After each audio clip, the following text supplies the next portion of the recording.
Ladies and gentlemen, boys and girls, glarers, starers and seafarers, welcome along to the Joe Spiver YouTube channel where we discuss books and little else. And of course, folks, at last we are back in the concentrated realms of full-time dedicated reviewing. It has been quite a while, hasn't it, since I've offered up one unitary book and gone through it almost chapter by chapter and page by page and given you a great deal of support with it and given you some of my thoughts as well. But of course, before that, we've got to get rather extracurricular whilst my camera slips, which is going to cause me to extemporaneously just shove a small slab there so that it doesn't fall. Okie dokie.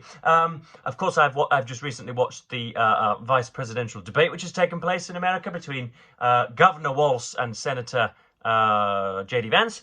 And do you know what? I was bloody well surprised, folks. I was pleasantly surprised.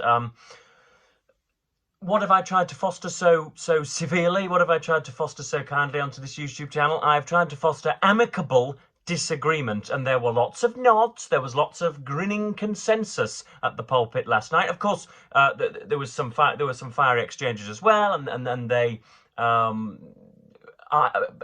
men sort of insulted their superiors respectively. But other than that, it went quite well. Of course, J.D. Vance just absent-mindedly failed to recall every single solecism, every single every single horrendous policy that Donald Trump brought into being whilst he was president. But overall, I was jolly impressed by the pair of them. And it got me wondering, I know this is a question that has dogged my thinker for many, many years now, but why is Donald Trump the candidate? Why isn't J.D. Vance the candidate? Why isn't Nikki Haley or Ron DeSantis or any of the other dutiful Republicans? Why aren't they the candidate? I mean, they can be as rambunctiously and as sort of unforgivably and heinously right-wing as Donald Trump could be. They could detest those poor brown people that are littering the American plains. They could impoverish the working classes with tax cuts for the rich. They could, they could give two fingers up to Vladimir Putin. They could be as gorgeously right-wing as you like. But then they could still be photogenic. They could still be somewhat charismatic. They could reel off a sentence. They would have a professional twinkle. And so I am asking why on earth it is that they are submitting to a sort of burger-addled property mogul for whom the basic tenets of the English language are a sort of humorous constraint. I just do not understand why it is that J.D. Vance isn't the nominee, because the Republicans would win hand over fist. Hand over fist. But there we are, folks. I've also watched a video yesterday which brought to mind Simon Heffer's new book, which is called Scarcely English, and I've got a question for you kind, lowly citizens. It's a style guide, another one of his usage guides. He's come out with a few of these in the past with similarly ungrammatical or similarly meaningless titles. Mr. Heffer is a historian and a columnist for The Telegraph. I read, I think, the best part of 2/3 of his book on Enoch Powell and found it to be just sort of economically circumlocucious. It was minute by minute with Enoch Powell in the Treasury, and it all got a little too much. But the opening sections I really enjoyed, so I think he's a talented writer. But I just wonder, with these style guides and these usage guides, I wonder just how much you appear like some kind of grammatical Gauleiter. That was pretty good for on the spin, wasn't it? Grammatical Gauleiter.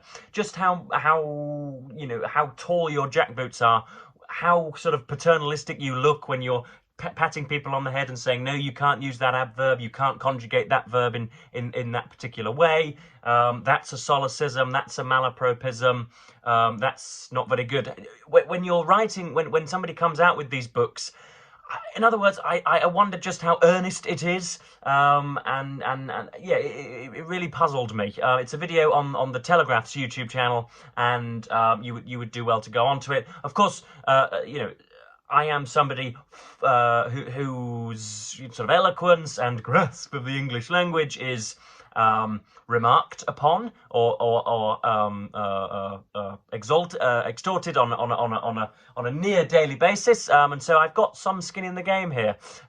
Do you like it when these style guides come out? Do you like these sort of dutiful people who would like to uphold linguistic law? Do you like them being horrid to you, or would you like to just sort of misspeak in peace? I do wonder, because sometimes I can be a bit straight-backed and I can be a bit harsh with people who, as I say, commit solecisms. But then on the other hand, I think that most people who make these rules find them, you find them breaking them after, breaking their own rules after about 15 minutes. So I just wondered what you felt about style guides and grammatical gauleiters, as it were. I know that we have an English language to preserve, and I know that it's bogus that language is always progressing, and that there is absolutely no basis to the idea that we should have sort of immovable grammatical laws. I just wonder what you felt about all of that, because I can easily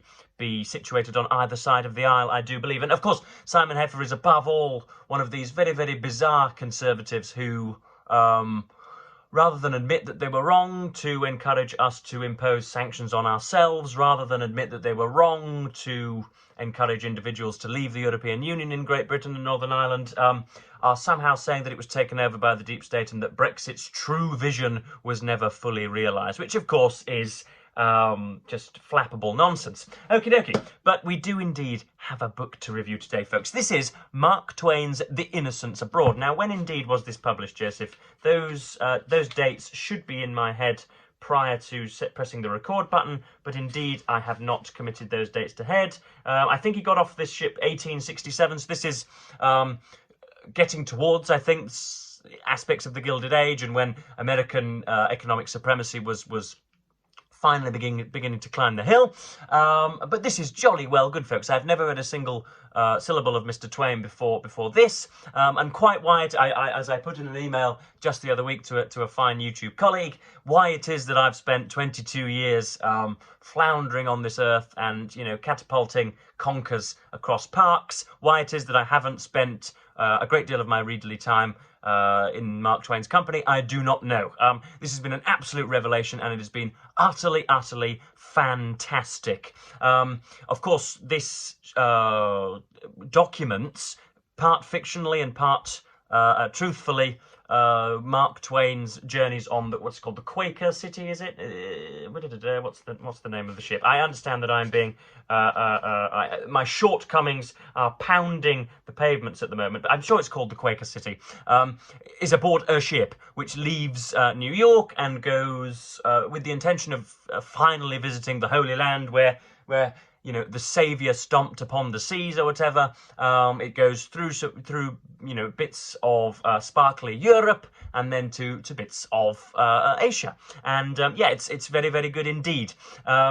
Mark Twain is obviously known partly as a humorist, and so he is somebody that really does crease the cheeks and somebody that really does oscillate the belly.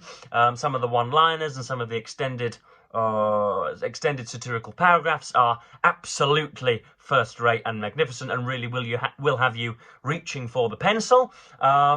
What I would have liked to have seen a little more of would be, first of all, there's a great mix of the humorous and the serious. So it has been said of myself on this channel in the past that I am a little too limp-wristed and a little too lax. I joke rather too much and I cannot be serious, but I would like to think that on certain topics I can be as serious as the best of them, and so can indeed Mr. Twain. He makes you laugh, but he also makes you sort of nod your head solemnly in agreement as well. It's a remarkable thing to behold when someone, as I say, has you giggling and then all of a sudden has you, signing up to his worldview as well. It's absolutely fantastic. So, yeah, there are some humorous sections and some solemn sections some serious sections that I will be reading out in just a short while. But this thing is deceptively long. This is 500 pages, but the book doesn't look like a stonker. If this came out in the 21st century, it would be about a yard wide, I think. So there is a lot to get at, and there are dull sections. The ending's a bit pitiful in my, I suppose that's just because I'm a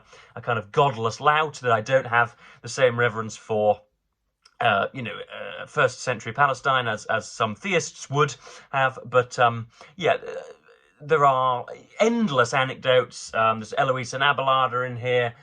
all sorts of classical and theological allusions, which shouldn't really put you off. They're only there for 5 or 6 pages at a time, and if you have some readerly endurance, then you'll be able to skip past them with aplomb.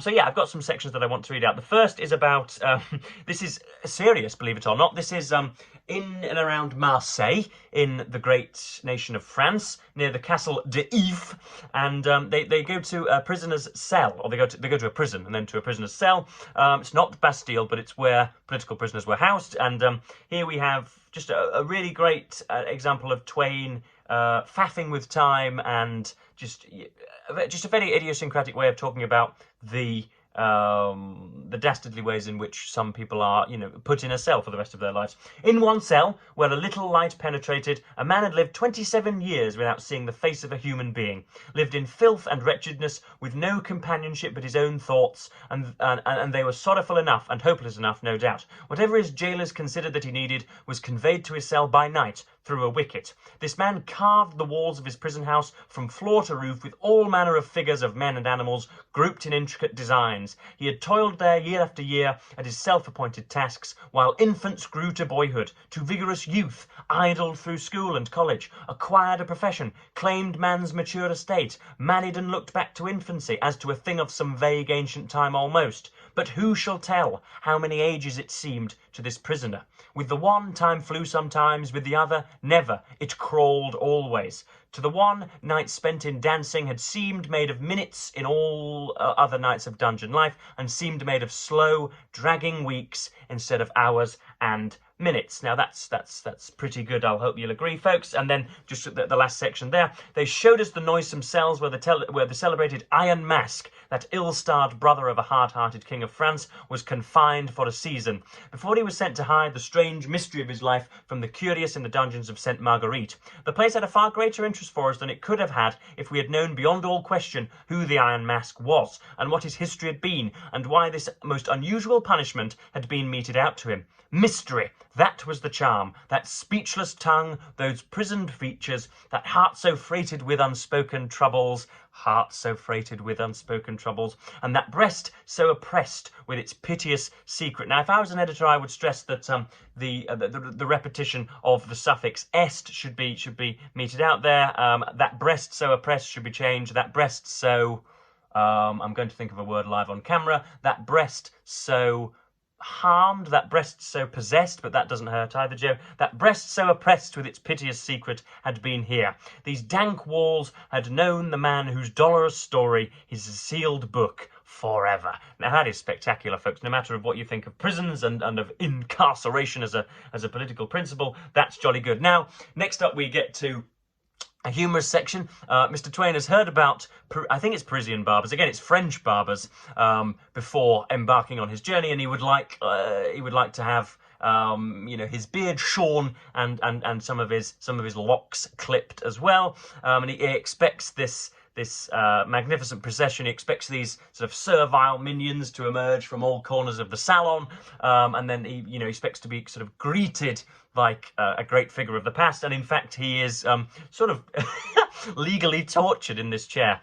My old dream of bliss vanished into thin air. I sat bolt upright, silent, sad and solemn. One of the wig-making villains lathered my face for 10 terrible minutes and finished by plastering a mass of suds into my mouth. I expelled the nasty stuff with a strong English expletive and said, "Foreigner, beware." I was going to do an American accent then, but I can't be bothered. Then this outlaw strapped his razor on his boot, hovered over me ominously for 6 fearful seconds, and then swooped down upon me like the genius of destruction. The first rake of his razor loosened the very hide from my face and lifted me out of the chair. I stormed and raved, and the other boys enjoyed it. Their beards are not so strong and thick. Let's draw the curtain over this harrowing scene. Suffice it that I submitted and went through with the cruel infliction of a shave by a French barber. Tears of exquisite agony coursed down my cheeks now and then, but I survived. Then the incipient assassin held a basin of water under my chin and slopped its contents over my face and into my bosom and down the back of my neck with a mean pretence of washing away the soap and blood. He dried my features with a towel and was going to comb my hair, but I asked to be excused. I said with withering irony that it was sufficient to be skinned. I declined to be scalped. I went away from there with my handkerchief about my face and never desired to dream of palatial Parisian barbershops anymore. The truth is, as I believe I have since found out, that they have no barbershops worthy of the name in Paris, and no barbers either, for that matter. The impostor who does duty as a barber brings his pans and napkins and implements of torture to your residence and deliberately skins you in your private apartments. Ah, I have suffered and suffered here in Paris, but never mind. The time is coming when I shall have a dark and bloody revenge. So that's obviously, I read the introduction this morning and found that a great deal of the stories in the episodes are in fact just made up, because he was originally contracted by a few publications to give much more sober accounts, I think, and then sort of sexed them up for I think the American Library, who initially commissioned him. So yeah, we've got another section on Pompeii here. Obviously, it goes to Mount Vesuvius, and you see very many people immortalised in the ash. And it is just another great rendition. It's just very powerful. I've put solemn and magnificent on the top there. There's Joe Spivey annotating in the dark. So here we are. In one of those long Pompeian halls, the skeleton of a man was found, with 10 pieces of gold in one hand and a large key in the other. He had seized his money and started towards the door, but the fiery tempest caught him at the very threshold, and he sank down and died. One more minute of precious time would have saved him. And then later on we have, but perhaps the most poetical thing Pompeii has yielded to modern research was that grand figure of a Roman soldier, clad in complete armour, who, true to his duty, true to his proud name of a soldier of Rome, and full of the stern courage which had given to his name that name its glory, stood to his post by the city gate, erect and unflinching. Don't we like soldiers that are erect and unflinching, folks? Till the hell that raged around him burned out the dauntless spirit it could not conquer. The dauntless spirit it could not conquer. Where on earth are the people that are writing this beautiful prose today, folks? They are pushing up daisies in their graves, I think would be the answer. Next up we have talking about, they go to Yalta in Russia, and they are introduced, after declining to meet the man originally, they are introduced to the Emperor of Russia and his extended family. And then we have talking about a schoolgirl who is related to the emperor. It's probably a niece, I believe, or somebody, either a granddaughter or a daughter. And we look at Twain posits the effect that she might have much more than his courtiers, much more than his governmental advisors. Taking the kind expression that in the emperor's face and the gentleness that is in his young daughters into consideration, I wondered if it would not tax the Tsar's firmness to the utmost to condemn a supplicating wretch to misery in the wastes of Siberia if she pleaded for him. Every time their eyes met, I saw more and more to tremendous power that weak, diffident schoolgirl could wield if she chose to do it. Many and many a time she might rule the autocrat of Russia, whose lightest word is law to 70 millions of human beings. She was only a girl, and she looked like 1,000 others I've seen, but never a girl provoked such a novel and peculiar interest in me before. A strange new sensation is a rare thing in this humdrum life, and I had it here. There was nothing stale or worn out about the thoughts and feelings the situation and the circumstances created. It seemed strange, stranger than I can tell, to think that the central figure in the cluster of men and women chatting here under the trees like the most ordinary individual in the land was a man who could open his lips and ships would fly through the waves, locomotives would speed over the plains, couriers would hurry from village to village, 100 telegraphs would flash the word to the four corners of an empire that stretches its vast proportions over a 7th part of the habitable globe, and a countless multitude of men would spring to do his bidding. I had a sort of vague desire to examine his hands and see if they were of flesh and blood like other men's. Here was a man who could do this wonderful thing, and yet if I chose, I could not knock him down. Now that is just, again, that's just rapturously fantastic, folks, and it's a sort of it's a burden on the old diaphragm when one is reading this stuff out. But yeah, I have found myself another favourite author. Here is somebody writing entirely for myself. It's as if he has watched every hour of my YouTube and seen every other worldly activity that I have partaken in and undergone, and has written a book that was perfectly for me. I would have liked, believe it or not, to have had his shipmates sort of better fleshed out, more delicately fleshed out. You have who he calls the Oracle, who is a classic Philistine who pretends to know an awful lot more than he does. For some reason, I had some kind of commonality with him. And there is a gentleman called Blucher. And there are numerous people alluded to, but the opportunity that could have come, rather than describe half a dozen cathedrals in half a dozen cities and talk about, you know, great stonking colonnades and, you know, mosaics and tessellated tiled floors, rather than just repeat that description no less than 47 times. I think Twain could have done a little bit better. I don't know whether this is the 21st century fetishization of personhood and people rather than sort of, you know, objects and human beings. But I really do wish that he would have, fleshed out his characters more. I think there could have been more of a characteristic plot drawn out as a result of the people that were on the ship. But yeah, absolutely spectacular. And I have somehow gone on for 20 minutes without taking a sip of my darling water to the right. So yeah, let me know what you think of style guides and Simon Heffer's latest go at them.